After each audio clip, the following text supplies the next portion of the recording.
আসসালামু আলাইকুম প্রিয় দর্শক, জানিয়ে দেব আজকের সর্বশেষ খবর। আপনাদের সাথে আছি আমি তানজিদ হুসাইন। ইউক্রেনে ভুয়া পরিচয়পত্র ব্যবহার করে উত্তর কোরিয়ার সেনারা রাশিয়ার পক্ষে যুদ্ধ করছে বলে দাবি করেছে দেশটির সেনাবাহিনী। যুদ্ধক্ষেত্রে বিদেশি সেনাদের উপস্থিতি গোপন করার চেষ্টায় মস্কো জাল সামরিক ও জন্মসনদ ব্যবহার করেছে বলে অভিযোগ করেছে কিয়েভ। মার্কিন সংবাদ মাধ্যম সিএনএন এ খবর জানিয়েছে। ইউক্রেন স্পেশাল ফোর্সের এক বিবৃতিতে জানিয়েছে, রাশিয়ার পশ্চিমাঞ্চলীয় কুরস্ক অঞ্চলে ৩ জন উত্তর কোরিয়ার সেনাকে হত্যা করে তাদের নথি জব্দ করা হয়েছে। উদ্ধারকৃত সামরিক পরিচয়পত্রগুলোতে কোনো সিল বা ছবি ছিল না। নথিতে রুশ ধাঁচে নাম ও জন্মস্থান হিসেবে সাইবেরিয়ার মঙ্গোলিয়া সীমান্তবর্তী তুভা অঞ্চলের নাম লেখা ছিল।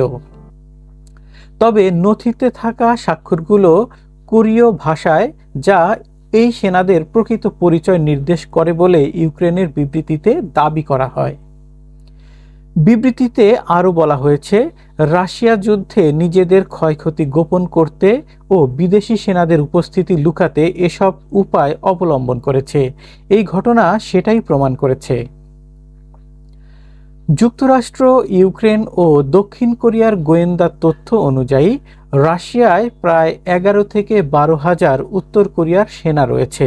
এদের মধ্যে অনেকে ইতোমধ্যেই রুশ বাহিনীর সঙ্গে কুরস্কে যুদ্ধে অংশ নিয়েছে। মার্কিন ও ইউক্রেনীয় কর্মকর্তাদের মতে, উত্তর কোরিয়ার সেনারা কুরস্কে ব্যাপক ক্ষয়ক্ষতির সম্মুখীন হয়েছে। একজন সিনিয়র মার্কিন কর্মকর্তা দাবি করেছেন, অক্টোবর থেকে এই অঞ্চলে কয়েকশো উত্তর কোরিয়ার সেনা হতাহত হয়েছেন। দক্ষিণ কোরিয়ার গোয়েন্দা সংস্থার তথ্য অনুযায়ী কুরস্কে মোতায়েনের পর থেকে উত্তর কোরিয়ার শতাধিক সেনা নিহত ও হাজারখানেক সেনা আহত হয়েছেন। প্রিয় দর্শক, আজ এ পর্যন্তই। নতুন কোনো খবর নিয়ে আবারও হাজির হব। সে পর্যন্ত সবাই ভালো থাকবেন। চ্যানেলটিকে সাবস্ক্রাইব করে না থাকলে এখনই সাবস্ক্রাইব করুন এবং পাশে থাকা বেল আইকনটি বাজিয়ে দিন। আর ফেসবুক থেকে দেখে থাকলে ফলো দিতে ভুলবেন না। এতে সবার আগে আপডেট নিউজ পেয়ে যাবেন আপনার নোটিফিকেশনে। আসসালামু আলাইকুম।